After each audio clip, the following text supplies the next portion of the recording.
আসীন আমাদের পার্টির রাজ্য সম্পাদক মণ্ডলীর অন্যতম সদস্য কমরেড রতন ভৌমিক,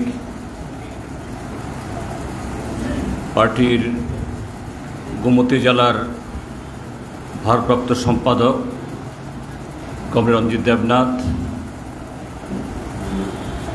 এবং আজকে আমাদের প্রয়াত সাধারণ সম্পাদক কমরেড সীতারাম ইয়েচুরির স্মরণ সভায় আগত পার্টির জেলা, মহকুমা এবং আরও বিভিন্ন কমিটির বিভিন্ন স্তরের কমরেড বন্ধু এবং সাথীগণ, আমি প্রথমেই আপনাদের সকলকে আন্তরিক শুভেচ্ছা জানাচ্ছি এবং তার পাশাপাশি আমাদের প্রিয় কমরেড এই সময়েতে আমাদের দেশের কমিউনিস্ট তথা বামপন্থী আন্দোলনের এবং সামগ্রিকভাবে দেশের ধর্মনিরপেক্ষ শক্তির অন্যতম সোচ্চার কণ্ঠস্বর কমরেড সীতারাম ইয়েচুরির স্মৃতির প্রতি গভীর আন্তরিক শ্রদ্ধা জ্ঞাপন করছি। আমার আগে দুজন বক্তা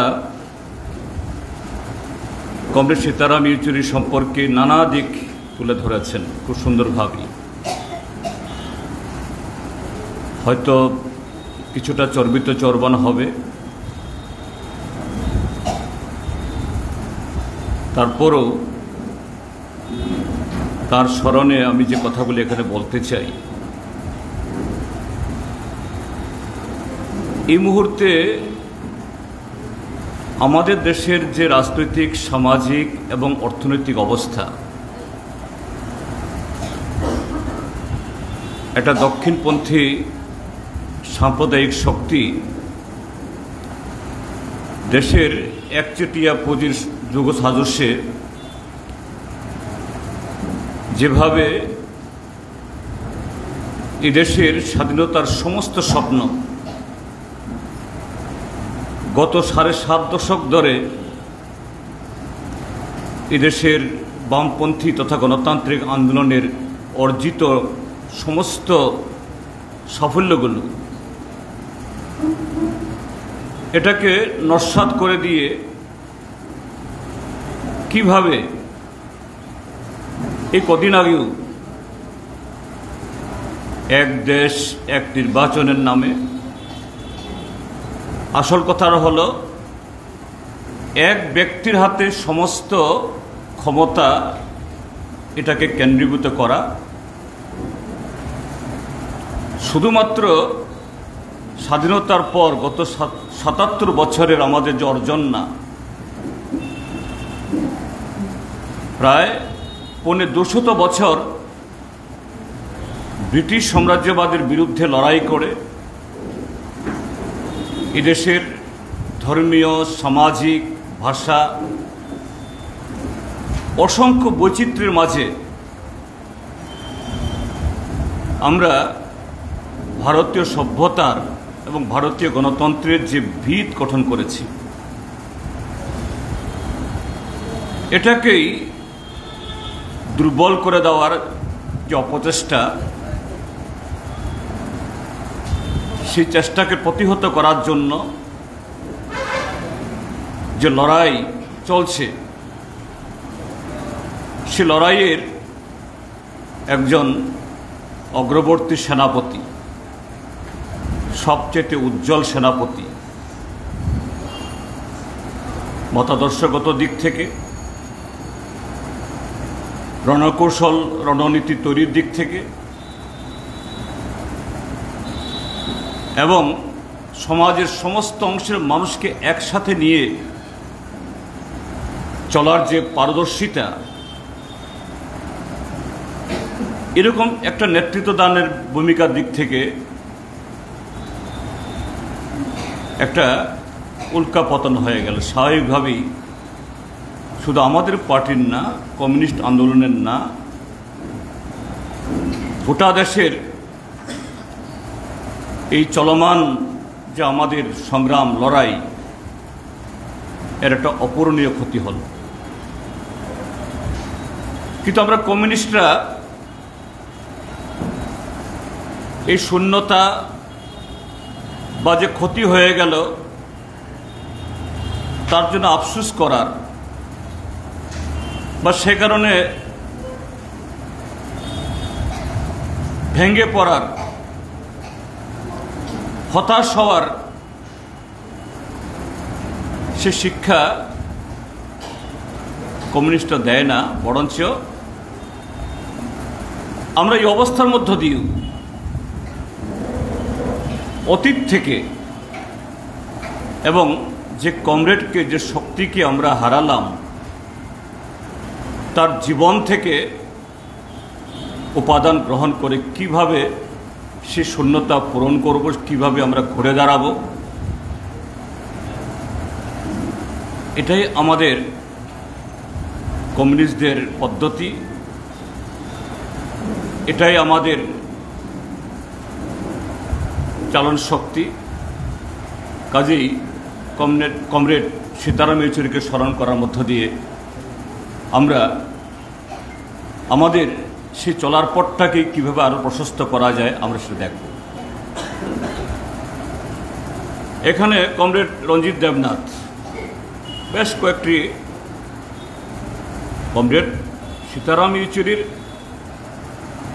অসংখ্য অসংখ্য তার ছাত্রজীবন থেকে একদম শেষ দিন অবধি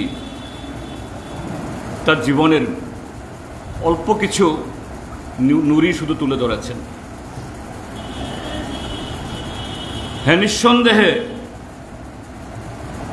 তার যে বায়োগ্রাফি, তার যে বায়োডাটা, জীবনপঞ্জি,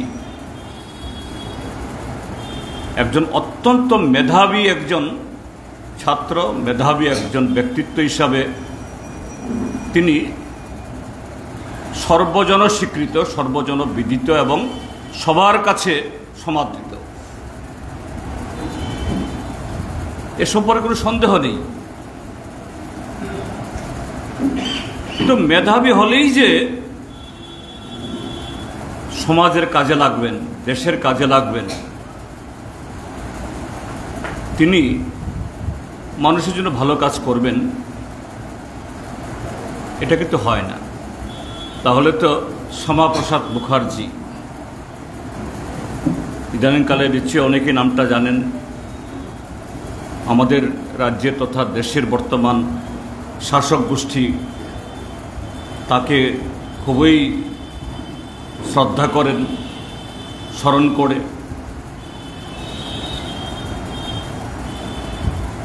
তিনিও খুব অল্প বয়সে কলকাতা বিশ্ববিদ্যালয়ের উপাচার্য ছিলেন। অবিভক্ত বাংলাতে যারা বঙ্গভঙ্গের যারা উদ্যোগী, তাদের সাথে হাত ধরে সেই সরকারের মন্ত্রী ছিলেন। আবার দেশ স্বাধীন হওয়ার পর 1952 সালে দেশের প্রথম নির্বাচন হয়ে নির্বাচিত সরকার তৈরি হওয়ার আগে জওহরলাল নেহরুর নেতৃত্বে যে সর্বদলীয় সরকার হয়েছিল, সে দলেরও একজন মন্ত্রী ছিলেন। তাহলে তার মেধাকে তো অস্বীকার করা যায় না। কিন্তু সেই মেধা আমাদের দেশের হিতে, আমাদের দেশের জাতীয় সংহতি বা অর্থনীতি বা সামগ্রিক বিকাশে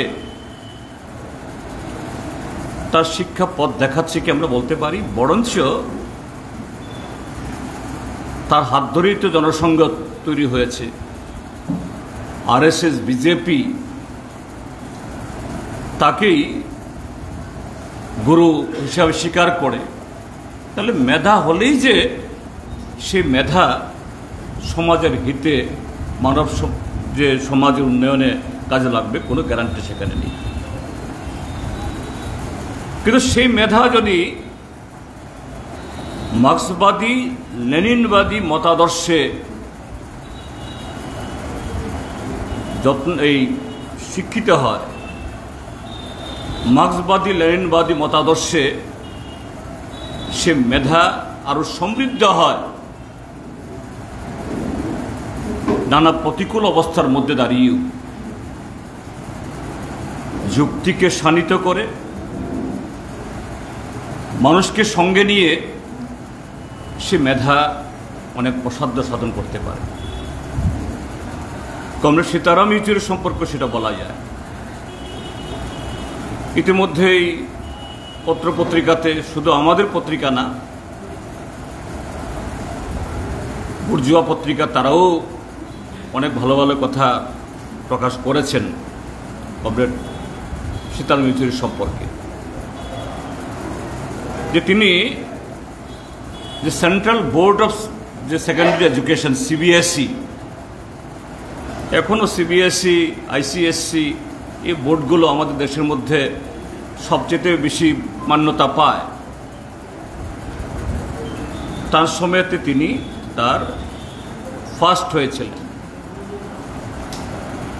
দিল্লির সেন্ট স্টিফেন কলেজ আমাদের দেশের যে কয়েক হাজার হাজার কলেজের মধ্যে প্রথম সারি কলেজের মধ্যে তার যে এই নানা দিক থেকে এগুলোর কি বলে এই দক্ষতা বা অন্য কিছু বিচার হয়, তার মধ্যে অন্যতম। এবং এখনও সেন্ট স্টিফেন কলেজ, সেই কলেজের ফাইনাল ইয়ার ছাত্ররা পরীক্ষা পাশ করে বের হবার আগেই তাদের বিভিন্ন সংস্থা থেকে চাকরির অফার আসে। আর সীতারাম ইয়েচুরি ছিলেন অর্থনীতির ছাত্র, এবং সে অর্থনীতিতে গ্র্যাজুয়েশনে ফার্স্ট ক্লাস ফার্স্ট নিয়ে তিনি এই প্রথম হয়ে তিনি পাশ করেছেন। এখানে শেষ না, তিনি জওহরলাল নেহরু ইউনিভার্সিটিতে অ্যাডমিশন নেওয়ার পর ছাত্র আন্দোলনের সাথে যুক্ত হন। যদিও তিনি যে পরিবার থেকে এসছেন, তেলেগু উচ্চ ব্রাহ্মণ পরিবার, তার ঠাকুরদাদা ছিলেন সেই সময়েতে অবিভক্ত অন্ধ্রের হাইকোর্টের চিফ জাস্টিস, প্রধান বিচারপতি, বাবাও ছিলেন সিভিল সার্ভিসের। এ ঘরের ছেলেমেয়েরা তো কমিউনিস্ট পার্টিতে যাওয়ার কথা না, আসার কথা না, অনেক দূরে থাকবে, রাজনীতি থেকে দূরে থাকবে। তিনি এসছেন, মার্ক্সবাদী লেনিনবাদী মতাদর্শের সাথে নিজেকে মিলিয়েছেন, আর সেটাই তার মেধার সাথে তার কমিটমেন্ট। অর্থাৎ একদিক থেকে সমাজকে, পৃথিবীকে, চলমান সময়কে ব্যাখ্যা করার সেই দক্ষতা, আরেক দিক থেকে মার্ক্সবাদ লেনিনবাদের বীক্ষণে সমাজকে বিশ্লেষণ করার মধ্য দিয়ে কিভাবে আমাদের দেশের সামাজিক, অর্থনৈতিক বা রাজনৈতিক পরিস্থিতিতে মানব মুক্তি আনতে গেলে পরে কোন পথ দখল করতে হবে, তিনি সেই পথের সাথে যুক্ত হয়েছেন। এবং খুব অল্প বয়সেই আমাদের কেন্দ্রীয় কমিটির সদস্য হন 1985 ইংরাজিতে। তার পরবর্তী কংগ্রেসেই সেন্ট্রাল সেক্রেটারিয়েট, কেন্দ্রীয় সম্পাদক মণ্ডলী, এটা পলিট ব্যুরোকে সাহায্য করে, তার সদস্য হয়েছেন। এটা এখনও আবার রিইন্ট্রোডিউশন করা হয়েছে, এখনও আছে এটা। আবার তার পরবর্তী কংগ্রেসে তিনি পলিট ব্যুরো মেম্বার হয়েছেন 1992-এ। তো এই যে অল্প বয়সী একজন কমিউনিস্ট কর্মী বা নেতা এমনিতেই যে যুবকদেরকে পার্টিতে টানতে হবে, হ্যাঁ নিশ্চয়ই এটা দরকার। কিন্তু সেই কারণেই কমরেড ইয়েচুরি তার শিক্ষাগত কিছু উৎকর্ষতা আছে, এই জন্যই তাকে এই প্রমোশন দেওয়া হয়েছে, মোটেই তা না। আজকে ভারতের কমিউনিস্ট পার্টি মার্ক্সবাদীর যে মতাদর্শগত লাইন, যেটা 1968 ইংরাজির সালকিয়া প্লেনামে মার্ক্সবাদ লেনিনবাদকে অনুসরণ করার মধ্য দিয়ে আমাদের ভারতের কমিউনিস্ট পার্টি মার্ক্সবাদী সেভাবে আবর্তিত হবে, এটা শুধু একটা সিদ্ধান্ত গ্রহণ হলো, একটা প্রস্তাবনা পার্টি কংগ্রেসে বা কেন্দ্রীয় কমিটি দেওয়া হলো, তার মধ্য দিয়ে এটা হয়ে যায় না।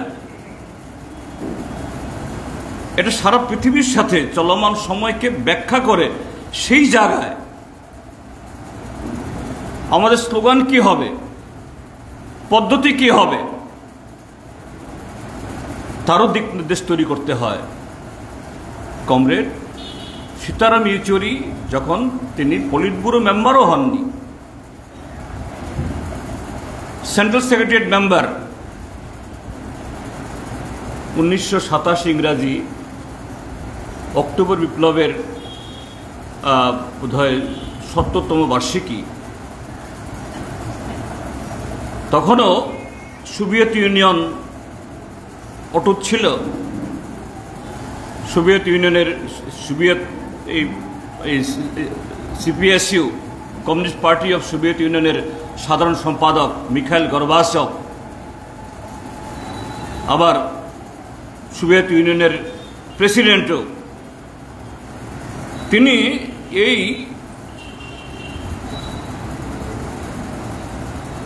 নভেম্বর বিপ্লব উপলক্ষে একটা ভাষণ দেন। সেই ভাষণে তিনি হয়তো নাম শুনে থাকবেন, সোভিয়েত পার্টি গ্লাসনস্ট পেরেস্ত্রোইকা নামে দুটা দলিল প্রকাশ করেন। এটা রাশিয়ান শব্দ।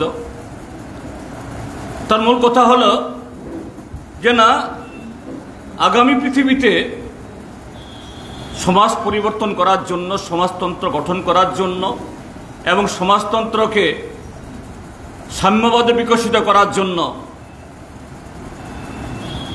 একদিন ধরে লেনিন বা মাও জেদংরা তারা যে শ্রেণী সংগ্রামের কথা বলেছে, যেভাবে সাম্রাজ্যবাদ এবং এই সমাজতন্ত্রের মধ্যে এই যে বিরোধ, আমাদের পার্টি এরকম 4টি দ্বন্দ্বের কথা বলেছে, এই দ্বন্দ্বগুলি এখন নেই। অর্থাৎ আগামী দিন সমাজতন্ত্র এমনিতে হয়ে যাবে, আপোষ হয়ে যাবে। ধনতন্ত্রের সাথে এরকম একেবারে সাপে নেওয়ালে যুদ্ধ করে, লড়াই করে যে দ্বন্দ্বগুলোর কথা আমরা বলছি, এই দ্বন্দ্ব টিকিয়ে রাখার কোনো দরকার নেই।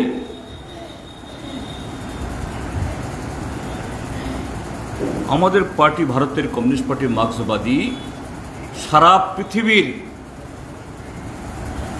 আরো অনেকগুলো কমিউনিস্ট পার্টির মধ্যে, সব কমিউনিস্ট পার্টি তো সরকারে নেই, চীনে আছে, ভিয়েতনামে আছে, কিউবাতে আছে, উত্তর কোরিয়াতে আছে, কিন্তু কমিউনিস্ট পার্টি তো বাংলাদেশেও আছে, পাকিস্তানেও আছে, শ্রীলঙ্কাতেও আছে, আমেরিকা, ইউরোপের বহু দেশে আছে, সবাই সরকারে নেই। মিখাইল গর্বাচভ, রাশিয়ার কমিউনিস্ট পার্টি বলেছে, তার মানে তো ঠিকই আছে। কিন্তু communist party of India Marxist এটাকে সমালোচনা করে এবং তার উপরে কিছু চলমান পরিস্থিতির উপরে আমাদের বক্তব্য এই হিসাবে একটা রেজুলেশন তৈরি করে, এই রেজুলেশন তৈরি করেন এই তরুণ তখনকার central secretary member comrade Sitaram Yechury.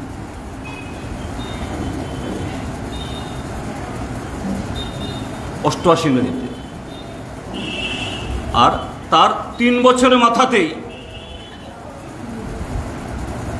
Soviet union ভেঙে সারখার হয়ে যায়, সিপিএসইউ দুর্বল হয়ে যায়, বিপ্লবীরা রাশিয়া 15 টুকরা করে দেয়। তো এখানেই কমরেড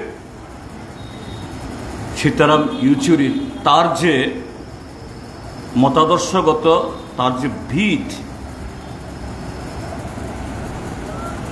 এবং মার্ক্সবাদ লেনিনবাদ এই সূত্রকে ভিত্তি করে ভবিষ্যৎকে দেখার, বিশ্লেষণ করার যে তার ক্ষমতা,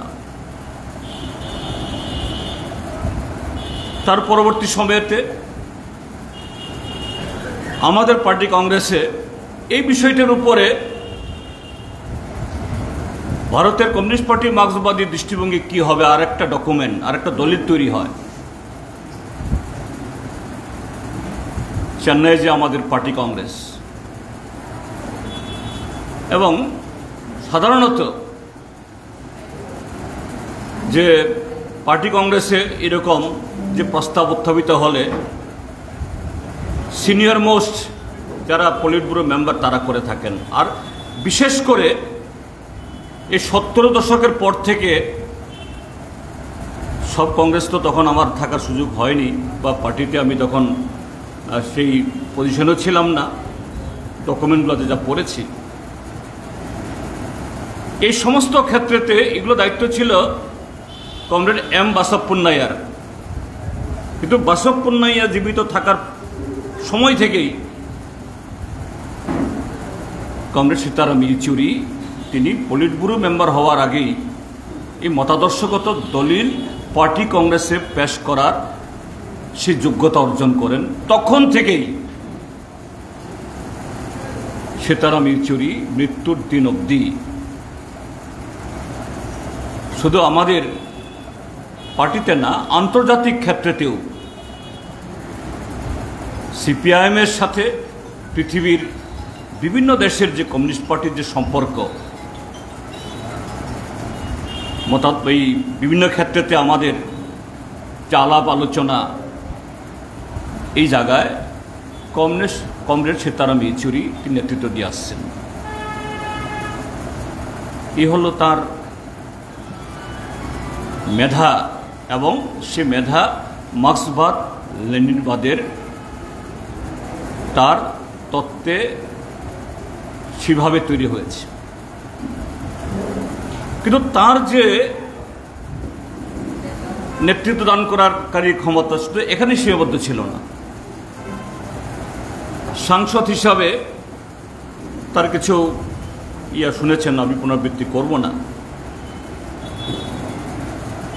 আমাদের দেশে সাধারণত পত্রপত্রিকা হোক বা জনমানুষে স্বাভাবিকভাবেই মানুষের দোষ নাই, মানুষ কি দেখে, কি রাজ্য সরকারে বা কেন্দ্রীয় সরকারে মন্ত্রিত্বের চেয়ারে কে বসেন। হ্যাঁ, সিপিআইএমেরও অন্য পার্টিরও মানুষের ধারণা, বাহ অমুক নেতা মন্ত্রী ছিলেন, মুখ্যমন্ত্রী ছিলেন, এই ছিলেন, তারাই বোধহয় দেশের মানুষের ভাগ্য পরিবর্তনে যোগ্য ভূমিকা নেন, অন্যদের ভূমিকা তেমন নেই। কিন্তু কমরেড সীতারাম ইয়েচুরি, এই যে ইউপিএ সরকার তৈরি হলো, আপনারা জানেন 2004 সালে ইউপিএ সরকার, এই যে গেল লোকসভা নির্বাচনের মতো নির্বাচনের আগে কোনো জোট এবার যেমন তৈরি হয়েছে ইন্ডিয়া ব্লক, এরকম জোট তৈরি করা হয়নি। আমাদের পার্টির থেকে তখন স্লোগান তোলা হয়েছিল চেষ্টা হয়েছিল এরকম একটা মঞ্চ তৈরি করার, এবং স্লোগান উঠেছিল তখন যে সাম্প্রদায়িক বিজেপিকে পরাজিত করতে হবে এবং কংগ্রেসকেও একচেটিয়াভাবে ক্ষমতাতে দেওয়া যাবে না। সেখানে দেশের যে গণতান্ত্রিক শক্তি, আঞ্চলিক দল এবং আরো অন্যান্য দল, এটা অনেকগুলি দলের একটা জোট তৈরি করার মধ্য দিয়ে এই দেশের ধর্মনিরপেক্ষ শক্তির সমন্বয়েই একদিক থেকে সাম্প্রদায়িকতা রক্ষা সম্ভব, আরেক দিক থেকে ভারতীয় বুর্জোয়াদের কংগ্রেস সহ এই ধনতন্ত্রের কাছে যে আত্মসমর্পণ, এর থেকে রক্ষা করা দরকার। ভোট হয়েছিল, বিজেপি পরাজিত হয়, কিন্তু কংগ্রেসও সংখ্যাগরিষ্ঠ পায় না। তারপরে ইউপিএ তৈরি হয়, কিন্তু ইউপিএ তৈরি হলে চলবে কি করে? তার একটা কমন মিনিমাম প্রোগ্রাম সিএমপি তৈরি হয়েছিল, আমরা সবাই জানি। সিএমপি আমরা বলতাম, ন্যূনতম সাধারণ কর্মসূচি। তারও আর্কিটেক্ট এই কমন মিনিমাম প্রোগ্রাম। এখন কমন মিনিমাম প্রোগ্রামে যদি সব দাবি, কমিউনিস্ট পার্টির দাবি যদি ঢুকিয়ে দেয়, স্বাভাবিকভাবেই কংগ্রেস বা অন্যান্য বুর্জোয়া পার্টি মানবে না। একটা পরিস্থিতি তৈরি হয়েছে, বিজেপিকে ক্ষমতার থেকে বের করা গেছে, কিন্তু আরেকটা বিকল্প সরকার তৈরি না হলেও ক্ষতি হবে। কমরেড সীতারাম ইয়েচুরি ছিলেন এই কমন মিনিমাম প্রোগ্রাম তৈরি করার পেছনে মূল চালিকা শক্তি বা ব্রেন। এবং এই সময়েতে যে কয়েকটা যুগান্তকারী যে আইন তৈরি হয়েছে আমাদের দেশে স্বাধীনতার পর, রেগা, রাইট টু ইনফরমেশন, এগুলো সমস্ত ক্ষেত্রেতে কমরেড সীতারাম ইয়েচুরি, অবশ্যই আরেকজন কমরেডের নামও বলতে হয়, কমরেড বৃন্দা কারাত, প্রতিটি লাইন, প্রতিটি শব্দ চয়নে এদের ভূমিকা ছিল। তা না হলে পরে এগুলো সেখানে আসতো না। কিন্তু শুধু পর্দার আড়াল থেকে এইভাবে একটা বুর্জোয়া ব্যবস্থাতে জনহিতে কিভাবে তার কর্মসূচি তৈরি করা যায়, সেই ক্ষেত্রেতেই তাদের ভূমিকা ছিল তা না। আমার সৌভাগ্য, ষোড়শ লোকসভাতে যখন আমি রাজ্য থেকে নির্বাচিত হয়ে যাই, তখনও তিনি রাজ্যসভার সদস্য ছিলেন। আমি বছর দুয়েক তাকে সেখানে পাই। আমরা লোকসভার সদস্য, তো রাজ্যসভার।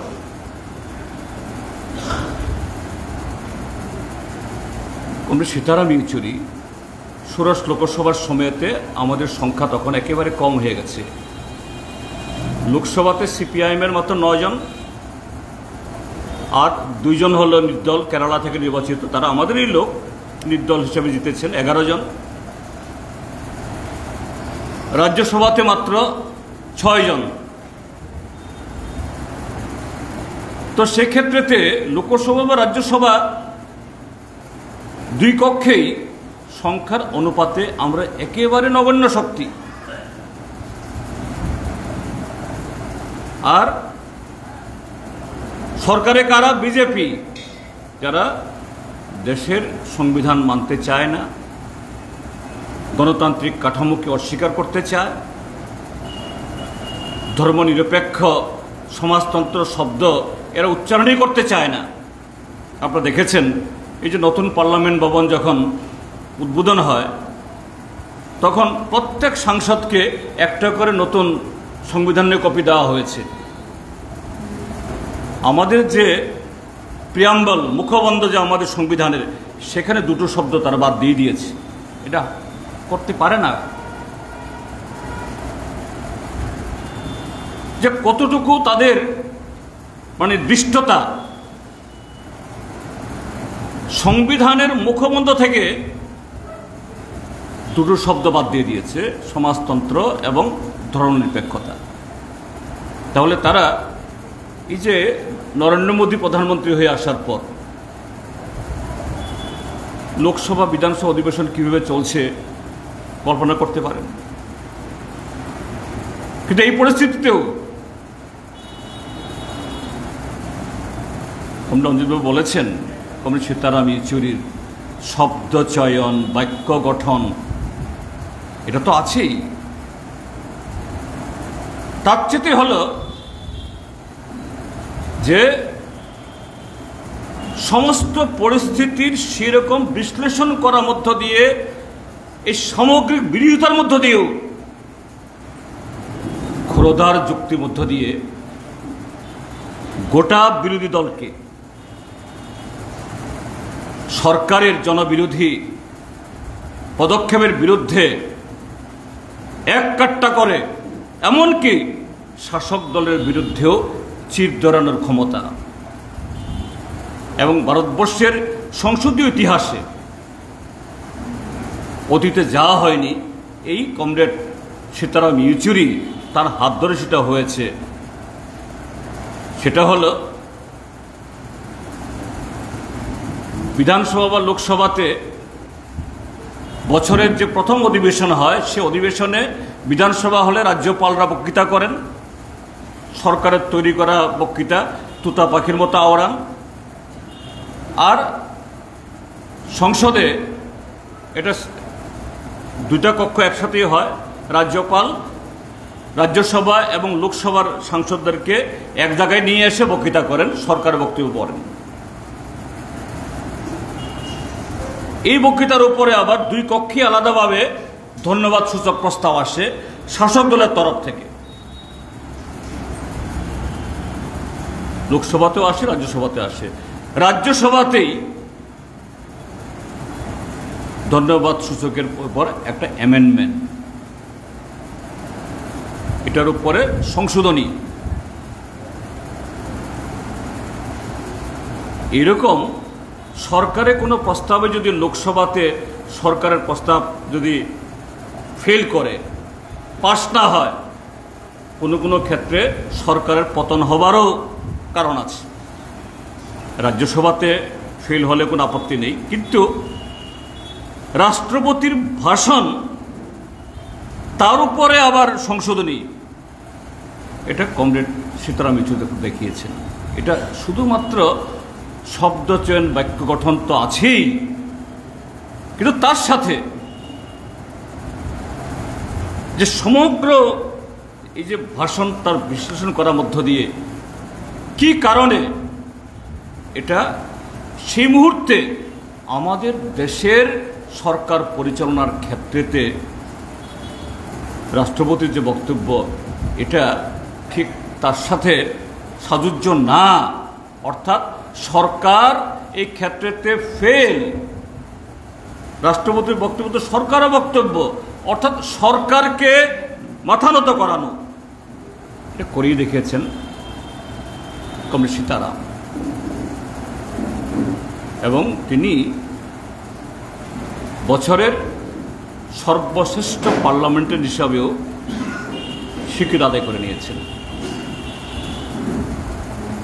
এটা একদিক। আরেক দিক হলো, এটাও মতাদর্শের দিক, সেটা হলো এই যে আমাদের দেশের বর্তমান যারা শাসক গোষ্ঠী, তার রাজনীতির মূল হাতিয়ার কি বা কৌশল কি?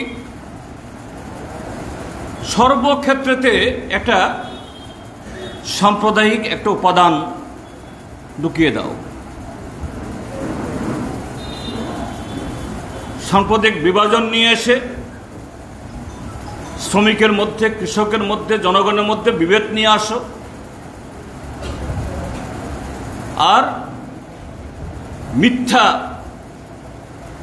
স্থূল এবং আবেগের স্লোগান রাষ্ট্রবাদ। আরএসএস, ভারতীয় জনতা পার্টি, তারাই একমাত্র আমার দেশের সংস্কৃতির কথা ভাবে, ঐতিহ্যের কথা ভাবে, পরম্পরার কথা ভাবে, অন্যরা কেউ ভাবে না। কিন্তু ঘটনা কি, এই যে আরএসএস এবছর তাদের 100 বছর পূর্তি হবে, সারা দেশে দেখবেন বিশাল বিশাল ইয়ে হবে। আমাদের রাজ্যেও 1925 সালে আরএসএস এর গঠন, এবার 2024 সাল, 100 বছর পূর্তি। আগামী বছর হয়তো বা এই বছর থেকে শুরু করবে তারা 100 বছর পূর্তি উৎসব। আর এই 100 বছর পূর্তি উৎসবকে কেন্দ্র করে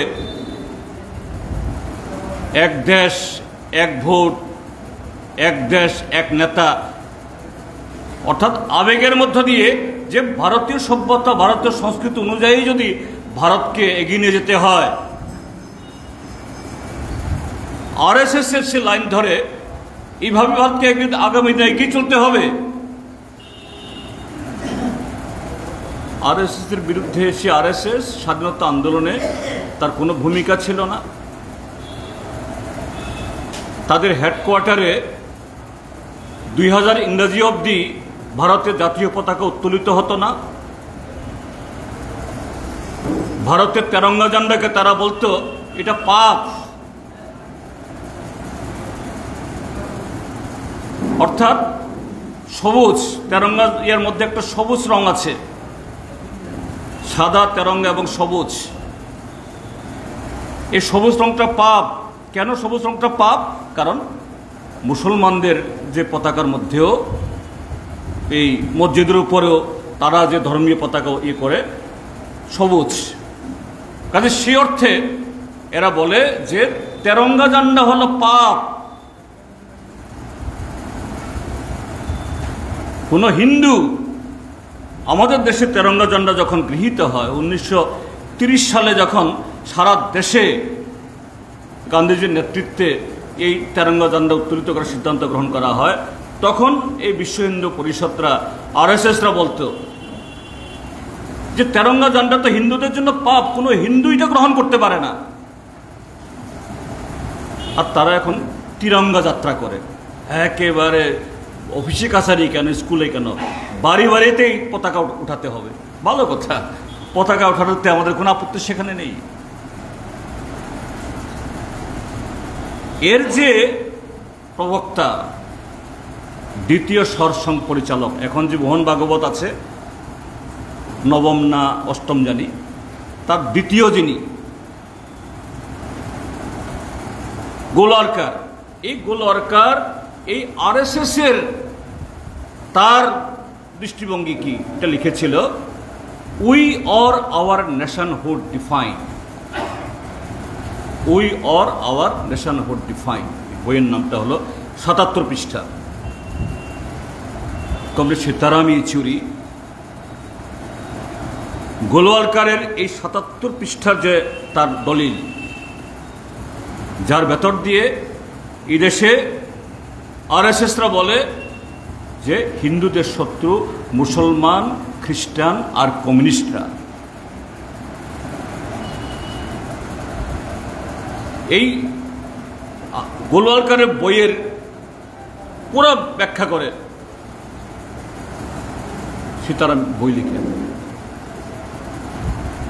এই বই পরবর্তী সময়েতে ফ্রন্টলাইন যে ম্যাগাজিন, খুব উন্নত ম্যাগাজিন আমাদের দেশের, এই ফ্রন্টলাইন ম্যাগাজিন তারা ছাপে। এবং আরএসএস এর উপরে এখন অবধি ভারতীয় যারা এই লেখক, শিক্ষাবিদ, দার্শনিক, অন্যতম একজন আছেন এজিক, এই আর নাম ভুলে গেলাম আমি, যাই হোক একজন ভদ্রলোক, তিনিও বলেছেন যে এই লেখা যে আরএসএস সম্পর্কে এত, এজি নুরানি আরএসএস এর উপর তার বহু লেখা আছে, একজন অধ্যাপক এজি নুরানি সাহেব বলেছেন যে সীতারাম ইয়েচুরি এই যে লিখেছেন গোলওয়ারকারের বইয়ের উপরে, এবং সেখানে প্রমাণ করে দিয়েছেন এই we and or hour nationhood defined, এটা সম্পূর্ণভাবে সেই হিটলার মুসোলিনির যে ফ্যাসিস্টিক অর্থাৎ সেখানে ইহুদিদের নিধন করো। প্রায় 60 লক্ষ ইহুদিকে সেই দ্বিতীয় বিশ্বযুদ্ধের সময়তে খতম করেছিল। যদিও দুর্ভাগ্যের সেই ইহুদিরা এখন আবার ওই প্যালেস্টাইনীয় মুসলমানদের নিধন করছে। এই দলিল আর সেই দলের মধ্যে কোনো ফারাক নেই। তো আজকে আমরা যখন কমরেড সীতারাম ইয়েচুরিকে আমরা স্মরণ করছি, এটা শুধু তার কিছু কাজ, কিছু লেখা এগুলো স্মরণ করার জন্য না, যে তিনি তার কাজের মধ্য দিয়ে, তার লেখনের মধ্য দিয়ে, তার বক্তৃতার মধ্য দিয়ে নানা মঞ্চ থেকে যে এই মুহূর্তে দেশের সবচেয়ে পরম শত্রু কে এটাকে চিহ্নিত করে দিয়ে গেছেন। এবং এই জায়গায় এই যে বর্তমান ইন্ডিয়া ব্লক তৈরি করার, এটা নিয়ে আমাদের পার্টিতেও অনেক আলোচনা আছে, বিতর্ক আছে, থাকবে। কমিউনিস্ট পার্টি বিতর্ক না হলে পরে এটা মৃত পার্টি, বিতর্ক থাকতেই হবে এবং সে বিতর্ক হতে হবে গঠনমূলক, সৃজনশীল। যে আমরা দেশের এই বর্তমান সময়েতে যেভাবে এটা ফেসিবাদের দিকে এগোচ্ছে এই সরকার, কি হবে পার্টির ভূমিকা? আমাদের পার্টির মধ্যে কেউ কেউ বলছে যে না, আমরা একেবারে বিশুদ্ধ, আমরা একদম চলবো সোজা রাস্তায়, বাম দিকেও তাকাবো না, ডান দিকেও তাকাবো না, একেবারে সোজা রাস্তায় আমরা যাব। আবার কেউ কেউ বলছে যে না, বাম দিকেও তাকাতে হবে, ডান দিকেও তাকাতে হবে, প্রয়োজনে সেই মাও সেতুং, লেনিনরা তাদের সময়তেও 1 স্টেপ ফরওয়ার্ড 2 স্টেপ ব্যাকওয়ার্ড, এক কদম এগিয়েও কখনো কখনো 2 কদম পিছুতে হবে। আমরা যদি এইভাবে না যাই, তাহলে আমরা এককভাবে চলতে গিয়ে একে তো আরএসএস, বিজেপি তো সেই 1925 সালেই we and or hour nationhood define, সেখানে বলেই দিয়েছে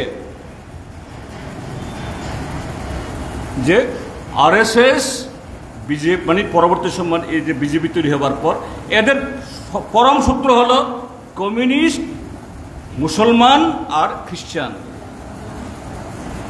এরা তো রেহাই দেবে না। কিন্তু এই শক্তির বিরুদ্ধে লড়াই করতে গিয়ে যদি আমরা, যারা গণতন্ত্র পুনরুদ্ধারের জন্য অন্তত একটা পর্যায় অবধি এই আক্রমণকে রুখে দাঁড়ানোর জন্য আমাকে সঙ্গ যারা দেবে, আমরা যে তাদেরকেও যদি আমরা সাথে না নিই, তাহলে কি হবে? একলা একলা মার খাবো। এই ক্ষেত্রেতেও যে ভারতবর্ষে যে বর্তমান যে ইন্ডিয়া জোট তৈরি করার ক্ষেত্রেতে কমরেড সীতারাম ইয়েচুরির ভূমিকা সবচেয়ে উজ্জ্বল। হয়তো বুর্জোয়া প্রচার মাধ্যম তার মুখ খুব দেখায় না, তার ছবি খুব ছাপে না। শুরুতে যখন পাটনাতে ইন্ডিয়া ব্লকের প্রথম মিটিং হলো, এই ইয়েতে কি নাম জানি, বিহারের মুখ্যমন্ত্রী নীতিশ কুমারের ছবি, শুধু নীতিশ কুমার নেতৃত্বে বিজেপির বিরুদ্ধে হবে। এরপরে যখন বেঙ্গালোরে হলো, অন্যদের ছবি আসলো। তারপরে মুম্বাইয়ে হলো, একটা নামও ঠিক হলো, কর্মসূচি ঠিক হলো। সীতারাম ইয়েচুরির খবর হয়তো বা পত্রিকাতে সেরকমভাবে আসেনি। কিন্তু এই যে 27-28টা পার্টি, দলের পতাকা ভিন্ন, তারপরে মতাদর্শ ভিন্ন, কারো কারো কোনো সেরকম কর্মসূচিই নেই, শুধু ভোটের জন্য পার্টি, এটাই তো সমস্ত ইয়েগুলো। এদেরকে ঐক্যবদ্ধ রাখা, এক মঞ্চে রাখা, কমরেড সীতারাম ইয়েচুরি এই জায়গায় সবচেয়ে বেশি অনুঘটকের ভূমিকা পালন করছেন। তো এই মুহূর্তে এদিক থেকেও আমাদের সাময়িকভাবে বিরাট ক্ষতি হয়ে গেল। তো সেই জায়গায় আমরা আগামী দিন তার এই অসমাপ্ত কাজ বা এই শূন্যতা পূরণে আমাদের ভূমিকা কী হবে? এখানে কমরেড রতন এবং কমরেড রঞ্জিতবাবু খুব সুন্দরভাবে বলেছেন। আমাদের রাজ্যের মধ্যে হ্যাঁ একটা সময়েতে 2018-র 3রা মার্চ দিন ভোট গণনা আমরা সংখ্যালঘিষ্ঠ হয়ে যাই, অর্থাৎ আনুষ্ঠানিকভাবে আমাদের সরকার পতন হয়। আজ থেকে 7.5 বছর আগে সেদিন আমাদের পার্টি মেম্বার ছিল 10 জন কম 98,000। যদি অষ্টম বামফ্রন্ট সরকার তৈরি হলে বোধহয় এখন পার্টি মেম্বার 1.5 লাখ হয়ে যেত, হতো না? যে বাচ্চাটা জন্ম হয়নি তার জন্য একটা বক্তৃতা থাকতো এজিসিএম এর কোনো পোস্ট, এটাও আমরা করে ফেলতাম। গণসংগঠনের মেম্বারশিপ তো মানে জনসংখ্যার ছাপাইয়া যায়। তো আজকের দিনে দাঁড়িয়ে এই যে গেল আমাদের যে স্ক্রুটিনি ফাইনাল হওয়ার পর আমাদের পার্টি মেম্বারশিপ এখন 37,000, একটু বেশি 38,000-এর কাছাকাছি। 98 থেকে 38 মানে কত? 60,000 নাই, এটা 60,000 না। এই গত 7 বছরে যদি আরো 7,500 যদি পার্টি মেম্বার না যোগ দিত তাহলে এটা 30,000 আসত। তার মানে হলে কত গেল? 67,500 পার্টি মেম্বার নাই। এরা ছিল এক সময় যখন সরকারে ছিলাম। আমরা হয়তো বা কেউ এই সংখ্যাটা শুনলে আফসোস করি, আরে বাবা এত লোক গেল গিয়া।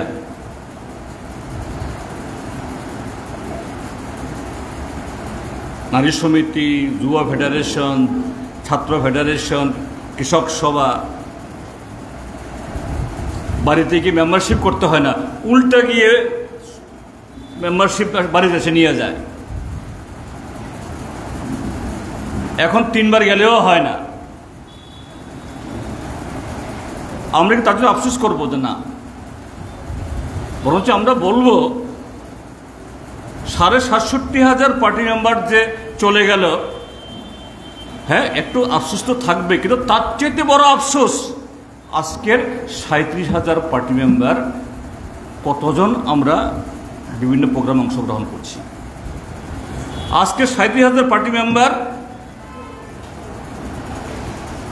নির্বাচনী সংগ্রামেই হোক বা অন্য কোনো লড়াই সংগ্রামে কতজন আমরা অংশগ্রহণ করছি, কতজনকে অংশগ্রহণ করাতে পারছি? পারছি না তো। 1978-এ যখন 56টা আসন নিয়ে বামপন্থী ফ্রন্ট সরকার তৈরি হয়, ওই সময়তে ত্রিপুরার পার্টি মেম্বারশিপ ছিল মাত্র 6,000 থেকে অল্প বেশি। তখন ক্রেডেনশিয়াল তৈরি হতো কিনা আমি জানি না। এখন তো ক্রেডেনশিয়াল তৈরি হলে পরে মাস্টার ডিগ্রি, এই ডিগ্রি, সেই ডিগ্রি, আরও কত। আমার মনে হয় সেদিন যে 6,500 যে পার্টি মেম্বার ছিল তার যদি ক্রেডেনশিয়াল তৈরি হতো, বলতো ক্রেডেনশিয়াল লেখা হতো জুমিয়া কয়জন, ভূমিহীন কয়জন, নিরক্ষর, এটাই বেশি হতো। কিন্তু সেদিনকার সেই জুমিয়া, নিরক্ষর, ভূমিহীন, খ্যাতমজুর পার্টি মেম্বার যারা, তারা এদের ঘরে কয়বেলা ভাত থাকতো কি থাকতো না তার চিন্তার আগে যে না পার্টি দায়িত্ব দিয়েছে, এই পার্টির দায়িত্বটা শেষ করার আগে আমার অন্য কোনো কাজ নেই। যে আমার ঘরের লোক অসুস্থ, তার জন্য ওষুধ কিনতে হবে, পথ্য কিনতে হবে, হ্যাঁ দরকার, এটা না করার জন্য বলছি না। কিন্তু তখনকার সময়তে সে 6,500 পার্টি মেম্বার আগে লেভি, আগে পার্টি লেভিটা দিয়ে তারপরে হলো আমার অন্য জরুরি কাজগুলি করা। কিন্তু আজকে উল্টা, আজকে উল্টা। আজকে বিভিন্ন কর্মসূচিতে অংশগ্রহণ নাই, নানা ধরনের অজুহাত। হ্যাঁ, আক্রমণ তো আছেই, না হলে পরে যাদের বাড়িঘর পড়েছে, যারা শারীরিকভাবে এই ব্যথা পেয়েছেন, এদেরকে অসম্মান করা হবে। কিন্তু রঞ্জিতবাবু আজকে খুব ভালো উদাহরণ দিয়েছেন। দৈনিক সংবাদ পত্রিকা এটা আমাদের বন্ধু পত্রিকা না। আপনারা দেখেছেন এই যে গত কদিন এই যে বিধানসভা অধিবেশন গেল, আমাদের সদস্য সংখ্যা মাত্র 10 জন এখন, কিন্তু 10 জন হলেও এই গেল বিধানসভাতে বন্যা, পঞ্চায়েত নির্বাচনে এই যেভাবে রিগিং হয়েছে, আইন শৃঙ্খলার যেভাবে অবনতি হয়েছে, বেকার সমস্যা, নারী নির্যাতন, এখানে আপনাদের শিক্ষক কি নাম জানি, হ্যাঁ, অভিজিতের খুন, একটা ইস্যু আমরা ছাড়িনি। মাত্র 3 দিনে অধিবেশন, রাত 8টা-9টা বাজিয়ে ছেড়েছি আমরা। দৈনিক সংবাদ পত্রিকা খবর কি, হ্যাঁ, বিরোধীদের কিছু খবর, ওই সুদীপ রায় বর্মন এটাকে এমনভাবে তোলা হয় যে না, বোধহয় সুদীপই বোধহয় বিরোধী দল নেতা, এরাই একমাত্র জনগণের কথা বলছে। সিপিএম কি লিখেছে যে পঞ্চায়েত নির্বাচন কথা তুলতে গিয়ে সিপিএম এর লেজে গোবরের অবস্থা। বাহ! অথচ এই সরকার জবাব দিতে পারেনি। কি বেকার সমস্যা, কি আইন শৃঙ্খলা, কি বন্যা পরিস্থিতি, কি পঞ্চায়েত নির্বাচন, উত্তর দিতে পারেনি।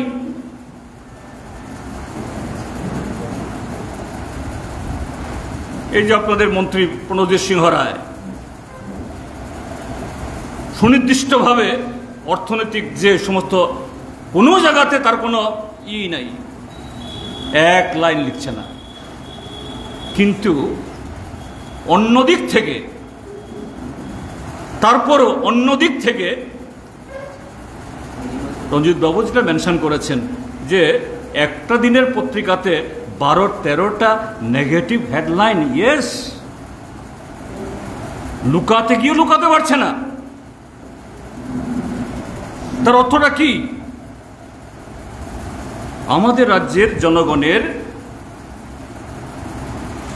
মুষ্টিমেয়, এখন মুষ্টিমেয় জায়গায় এসছে, যারা ব্লকে, পিডব্লিউডি অফিসে, এগ্রিকালচার অফিসে যেখান থেকে কিছু টাকা পয়সা হয় সেখানে সিন্ডিকেট করে লুটপাট করা ছাড়া, ওই বিধায়কদের বা মণ্ডল নেতাদের কেন্দ্র করে, এরা ছাড়া বিজেপির 18-র পরে যারা এই বাইক বাহিনী ইত্যাদি করে, যারা মানে নির্দেশ দেওয়ার সাথে সাথেই তার আগে এগিয়ে গেছে, আজকে সংখ্যাটা একেবারে হাতে গোনা।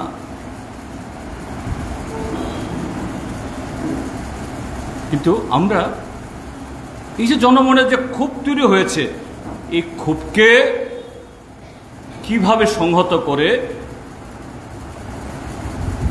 জনগণের প্রতিরোধ গড়ে তুলব গণতান্ত্রিকভাবেই।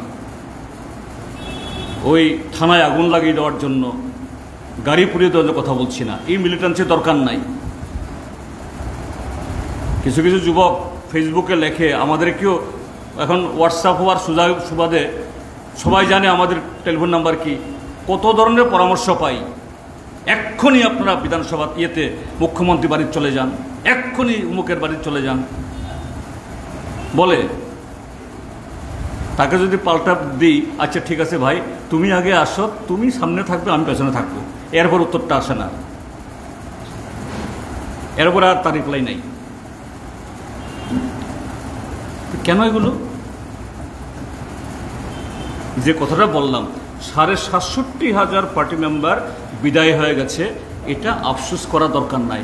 আফসোস হলো এখনো 37,000-38,000 পার্টি মেম্বার আছে।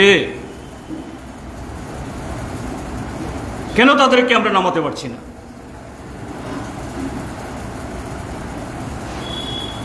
এখন এটাই আত্মসমীক্ষা করার, এই জায়গাতে কিভাবে এই মেদ বা নানা দুর্বলতা আমরা কাটিয়ে তুলতে পারি, তার একটা ভালো সুযোগ তৈরি হয়েছে। এটা রুটিনেই এসছে, এটা হলো পার্টি সম্মেলন। ব্রাঞ্চ থেকে সারা ত্রিপুরা যে প্রায় 4,000 ব্রাঞ্চ, 304টা লোকাল কমিটি, 24টা আমাদের মহকুমা কমিটি, 8টা জেলা কমিটি, রাজ্য কমিটি। তার মানে ছোট থেকে বড় এই কটা দিনে আমরা ব্রাঞ্চ সম্মেলনেই তাহলে প্রায় 4,500 সম্মেলন আমরা করব, 4,500। আর এই সম্মেলন প্রক্রিয়াতে কোনো কোনো স্তরের কমরেড তারা 1টা-2টা স্তরেও তারা যাবেন, লোকালের এই ব্রাঞ্চের তারা বেশিরভাগই যাবেন লোকালে। তো কমরেডদেরকে বলবো যে আজকে আমরা সীতারাম ইয়েচুরি যে ক্ষেত্র, পার্টির তার সম্মান, আমাদের এমপি সংখ্যা কম হতে পারে, রাজ্য এখন আগে 3টা ছিল, এখন 1টা, ভোট শেয়ার সেরকম নাই, কিন্তু সরকার, আমরা 13 তারিখ গিয়েছিলাম দিল্লিতে, আমাদের পার্টি কেন্দ্র কমিটি অফিসের সামনে তার মরদেহ আনা হয়। 11টায় আসার কথা ছিল, আধা ঘন্টা আগেই আসে, কারণ তার আগে থেকেই রোড জাম হয়ে গেছে। হয় না কেন?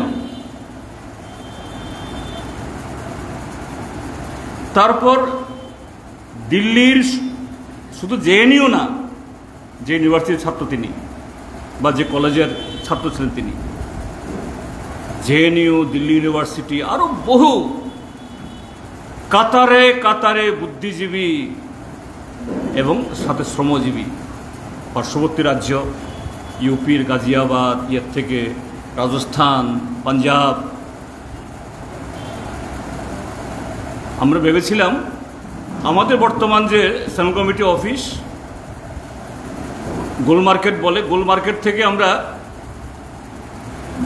1400 প্রায় ইয়েটা প্রায় হবে 2 থেকে আড়াই কিলোমিটার হবে, অর্থাৎ 1400 ওইখানে আমাদের সেন্ট্রাল কমিটি অফিস ছিল আগে। কমরেড সীতারাম ইয়েচুরি 1985 সালে ওইখানেই তিনি কাজ শুরু করেন কমরেড বাসবপুন্নাইয়ার সাথে। কাজে ওইটাকে স্মরণ করার জন্য আমরা গোল মার্কেট থেকে 1400 যাব। তো মিছিল যাবে কোত্থেকে? মিছিল তো আগেই এই জায়গাটা ভর্তি হয়ে আছে, এত লোক। দিল্লিতে মানে এত ভালোবাসা, এত শ্রদ্ধা, 5টা দেশের অ্যাম্বাসেডররা এসছেন, নেপালের প্রাক্তন প্রধানমন্ত্রী এসছেন। মানে সীতারাম ইয়েচুরি ভাবমূর্তি মানে পার্টির ভাবমূর্তি। তাহলে এই ঐতিহ্য বা ইংরেজিতে বলি আমরা লেগাসি, এটাকে এগিয়ে নিয়ে যাওয়ার বহন করার দায়িত্ব আমাদের, এবং সেটা আমাদের যে কর্মক্ষেত্র ত্রিপুরা রাজ্যের মধ্যে, যে আজকে একটা সুবর্ণ সুযোগ তৈরি হয়েছে এই রাজ্যের শাসক দলের বিরুদ্ধে। পাহাড় একটা সময়েতে এই গ্রেটার ত্রিপুরা ল্যান্ডের আবেগে বেসে গিয়েছিল, এগেও ভাঙছে, সমতলও ভাঙছে। সুবর্ণ সুযোগ আমাদের কাজে লাগাতে হবে। ব্যক্তিগতভাবে সেই 84-85 সাল থেকেই তিনি যখন পার্টির সেন্ট্রাল কমিটি, তখন থেকে ওনার সাথে আমার পরিচয় বা সান্নিধ্য আসার সুযোগ। এরপরে যুব আন্দোলনে পরবর্তী সময়েতে, এবং সর্বশেষ যে স্মৃতি আমার খুব হয়, 19 তারিখে তিনি যেদিন ভর্তি হন এইমসে, সকালবেলা আমি গিয়েছিলাম। অ্যাভেলেবেল পলিট ব্যুরো সদস্যরা মিটিং করছিলেন। তো বলো যে না তুমিও আসো, তুমি আপনার মিটিং শেষ করুন। না আসো, তুমি অসুবিধা নেই, তুমি বসো। আরও কয়েকজন পলিট ব্যুরো মেম্বার ছিলেন। আধা ঘন্টা আমি ছিলাম সেখানে। ত্রিপুরার এই যে এইবারের সম্মেলনে একটা আপনারা দেখেছেন যে আমাদের ব্রাঞ্চ বাক হয়ে যাওয়ার কারণে, ব্রাঞ্চ ছোটো হয়ে যাওয়ার কারণে অনেক জায়গাতে যে পিএম থাকলেও সে পিএম ঠিক সেরকমভাবে সক্রিয় না, সিএমরাই চালাচ্ছে।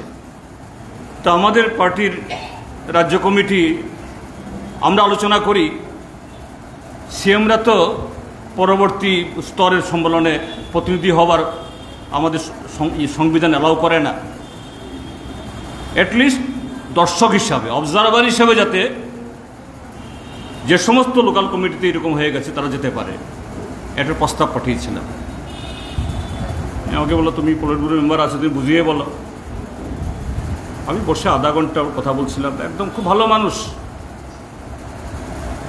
কোনো ধরনের তার ভেতরে সেদিন এরকম রোগ বাসা বেঁধেছে, মাত্র আরও 23-24 দিনের মধ্যেই তার জীবনায়ু শেষ হয়ে যাবে, মোটেই মনে হয়নি। একেবারে হাসি খুশি, দিল খোলা মানুষ, সবসময় যেরকম সেরকম।